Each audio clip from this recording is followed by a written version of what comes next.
ವೀರು, ಒಳಗೆ ಏನು ಮಾಡ್ತೀವಿ, ಹೊರಗೆ ಬಾರಪ್ಪ.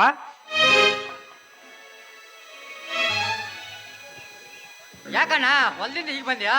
ಹೌದಪ್ಪ, ಸಂತೋಷ್ ಬೇಕಿರಿ ಅವರಲ್ಲಿ ಕೊಳಪೆ ಹೊಡೆದುಕೊಂಡು ಎತ್ತುಗಳು ಒಳಗೆ ಕಟ್ಟಿ ಬಂದಿದ್ದೇನೆ. ಅವಕ್ಕೆ ನೀರು ಕುಡಿಸಿ ಮೇವು ಹಾಕಿ ಬಾ. ಆಯ್ತಣ್ಣ.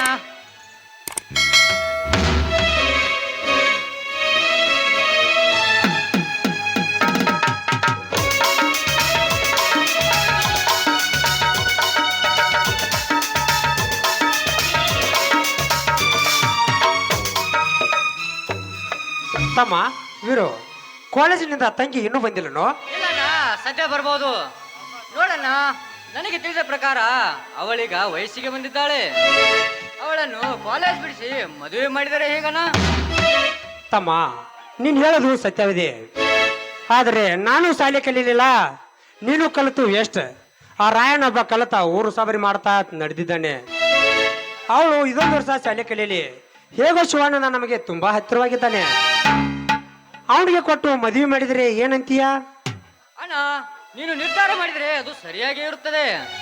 ಅದು ರಾಯಣ್ಣನನ್ನು ಹೇಗಾದರೂ ಮಾಡಿ ಮನೆಗೆ ಕರೆಯುತ್ತರೋ ವಿಚಾರ ಮಾಡಬಾರ್ದೆ. ಹೌದಪ್ಪ, ನನಗೂ ಅವನ ಬಗ್ಗೆ ತುಂಬಾ ಕಾಳಜಿ ಇದೆ. ಆದರೆ ಅವನಿಗೆ ತಿಳುವಳಿಕೆ ಕೇಳೋರು ಯಾರಿದ್ದಾರೆ ಈ ಊರಲ್ಲಿ? ಸಮಾಜ ಸೇವೆ, ಹೋರಾಟ, ಗುಂಪುಗಾರಿಕೆ ಇವೆಲ್ಲ ನಮಗೆ ಬೇಕು. ನಮ್ಮ ನೆರಳಿಗೆ ಹೆದರಿ ಜೀವನ ಸಾಧಿಸಬೇಕು. ಇನ್ನೊಬ್ಬರ ಉಸಾಬರಿ ನಮಗೆ ಬೇಕು. ಈ ಊರಲ್ಲಿ ನಮ್ಮಂತವ್ರು ಜೀವನ ಸಾಧಿಸೋದು ಕಷ್ಟವಾಗಿರುವಾಗ ಸತ್ಯದ ನುಡಿ ಆಡಿದಿರೇನು ಫಲ, ಧರ್ಮದಿಂದ ನಡೀತಾರೇನು ಫಲ? ಅಣ್ಣ, ಸತ್ಯ ಧರ್ಮದ ದಾರಿ ನಡೆಯೋರಿಗೆ ಜಯ ಎಂದೆಂದು ಇದೆ ಅಣ್ಣ. ಎಷ್ಟು ದಿನ ಹೆದರಿ ಬಾಳುವೆ ಈ ಊರಿನಲ್ಲಿ? ನಿನ್ನ ಜೀವನವನ್ನೇ ಹಾಳು ಮಾಡಿ ಕೀಳಾಗಿ ಕಾಣುತ್ತಿರುವನಲ್ಲ ಆ ಮುನಿಯಪ್ಪ. ಆ ಮುನಿಯಪ್ಪನ ಅಟ್ಟಹಾಸಕ್ಕೆ ಬಂಗಾರದಂತ ನನ್ನ ಅತ್ತಿಗೆಯನ್ನು ಬಲೆ ಪಡೆದುಕೊಂಡ. ಇದನ್ನೆಲ್ಲ ಕಣ್ಣಿಂದ ನೋಡಿ ಹೇಗನ್ನ ಸುಮ್ಮನೆ ಇದೆಯಾ?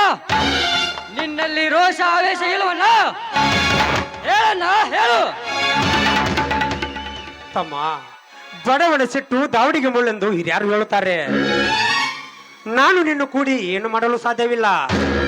ನಾವೀಗ ಸಮರ್ಥರು. ಹಾಗೆ ಸಮಾಧಾನ ಎನ್ನುವುದು ನಮ್ಮ ಬೆನ್ನೆಲುಬಾಗಿರಬೇಕು. ಶಾಂತಿಯಿಂದಲೇ ಸ್ವಾತಂತ್ರ್ಯ ತಂದ ಕೊಟ್ಟ ಆ ಮಹಾತ್ಮ ಗಾಂಧಿ ವಿನಯದಿಂದ ವಿಜಯ ಇದ್ದೇ ಇರುತ್ತದೆ. ಅಲ್ಲಿಯವರೆಗೂ ತಾಳ್ಮೆಯಿಂದಲೂ ಸಾಧ್ಯವಿಲ್ಲಣ್ಣ. ಹೆಜ್ಜೆಗೊಂದು ಮಾತನಾಡುತ್ತಾನೆ, ಮಾತಿಗೊಂದು ಅಪವಾದ ಹೊರಿಸುತ್ತಾನೆ ಆ ಮುನಿಯಪ್ಪ. ಆ ಧರ್ಮಕ್ಕೆ, ನ್ಯಾಯಕ್ಕೆ, ಶಾಂತಿ ಸಿಗಬೇಕೆಂದರೆ ನಮ್ಮಂತ ಹದಿಹರೆಯದ ಯುವಕರು ಅನ್ಯಾಯದ ವಿರುದ್ಧ ಹೋರಾಡಿ ರಾಮರಾಜ್ಯ ಕಟ್ಟಲಿಕ್ಕೆ ಪ್ರಾಣವನ್ನೇ ಮುಡಿಪಾಗಿಡಬೇಕು. ಈ ನಿನ್ನ ಸಮಾಧಾನ ವಿನಯ ಎಂದೋ ಹೊರಟು ಹೋಗಿದೆ. ತಮ್ಮ, ನೀ ನಾಡು ಮಾತು ಕೇಳಿದರೆ ಎಲ್ಲರೂ ರೊಚ್ಚಿ ಕೇಳಬೇಕು ನಿಜ. ಆದರೆ ನಮಗಿಂತ ಮಿಗಿಲಾಗಿ ಮೇಲೊಬ್ಬ ದೇವರಿದ್ದಾನೆ. ಅವನ ಮೇಲೆ ನಮಗೆ ನಂಬಿಕೆ ಇರ್ತಿದ್ರೆ ಹೇಗೋ? ನೋಡು, ಕಾಲ ತಾನೇ ನಿರ್ಣಯ ಮಾಡುತ್ತದೆ. ಇದನ್ನೆಲ್ಲ ಮರ್ತ ಬಿಡು. ತಂಗಿ ಬಂದಂತೆ ಕಾಣುತ್ತದೆ, ಅವಳ ಕಿವಿಗೆ ಹಾಕಬೇಡ.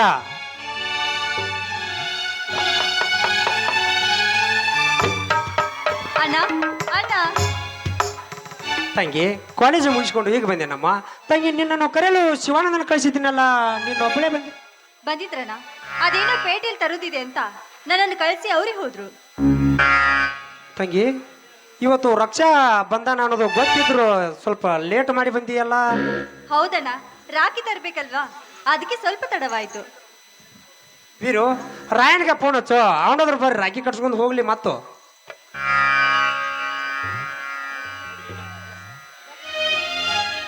ಹಲೋ ತಮ್ಮ ರಾಯಣ್ಣ, ಇವತ್ತು ರಕ್ಷಾ ಬಂಧನ ಅಲ್ವಾ? ತಂಗಿ ಬಂದಿದ್ದಾಳೆ, ಮನೆಗೆ ಬಾರಪ್ಪ.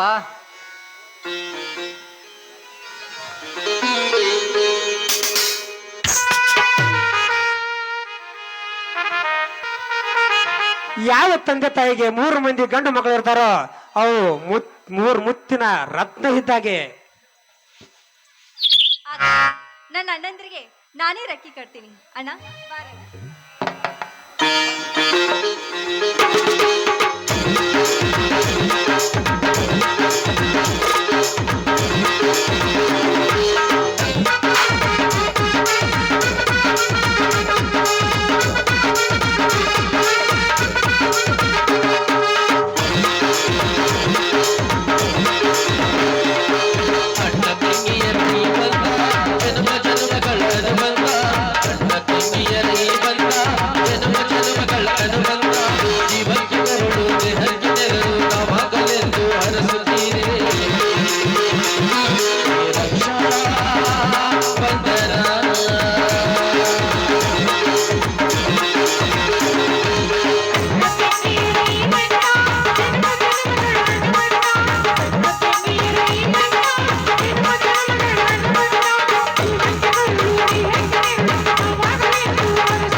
ಫೈನಲ್ ಇಯರ್ ಅಲ್ಲಿ ಫಸ್ಟ್ ಕ್ಲಾಸ್ ಅಲ್ಲಿ ಪಾಸ್ ಆಗಲಿ ಅಂತ ಆ ಬೀರಸಿದ್ದೇಶ್ವರಲ್ಲಿ ಹರಕೆ ಹೊತ್ತಿದ್ದೆ ನಮ್ಮ ಹಾ ಹೆಣ್ಣು ಮಕ್ಕಳನ್ನು ಎಷ್ಟು ಕಲಿಸಿದರೇನು ಒಂದು ದಿನ ಕೊಟ್ಟ ಮನೆಗೆ ಮರೆತು ಬಿಡುತ್ತಾರೆ. ಕೊಟ್ಟ ಮನೆಗೆ ಹೋಗಿದ ಮೇಲೆ ತವರ ಮನೆಯನ್ನೇ ಮರೆತು ಬಿಡುತ್ತಾರೆ.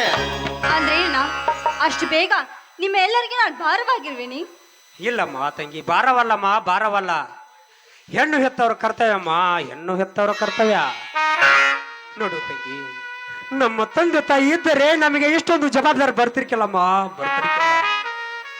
ನೋಡಮ್ಮ ತಂಗಿ, ಅವ್ರ ಜಾಗದಲ್ಲಿ ನಿಂತು ನಿನ್ನ ಭವಿಷ್ಯ ರೂಪಿಸೋದು ನಮ್ಮ ಹೆಗಲ ಮೇಲಿದೆಯಮ್ಮ, ನಮ್ಮ ಹೆಗಲ ಮೇಲಿದೆ. ಆಗ್ಲೇನ ನೀವ್ ಹೇಳ್ದಂತೆ ನಾನ್ ಮದುವೆ ಮಾಡಿಕೊಳ್ತೀನಿ. ಆದಷ್ಟು ಬೇಗ ಅಣ್ಣನಿಗೊಂದು ಮದುವೆ ಮಾಡಿ. ಮನೆಯಲ್ಲಿ ನನಗೂ ಕೆಲಸ ತುಂಬಾ ಆಗುತ್ತೆ, ಅದಕ್ಕೆ. ಆಯ್ತಮ್ಮ, ನಾನು ಕೂಡ ಅದೇ ಚಿಂತೆ ಮಾಡ್ತಾ ಇದ್ದೀನಿ. ನೀನು ಒಳಗೆ ಹೋಗಿ ಅಭ್ಯಾಸ ಮಾಡಿಕೋ ಅಮ್ಮ. ಆಗ್ಲೇನ.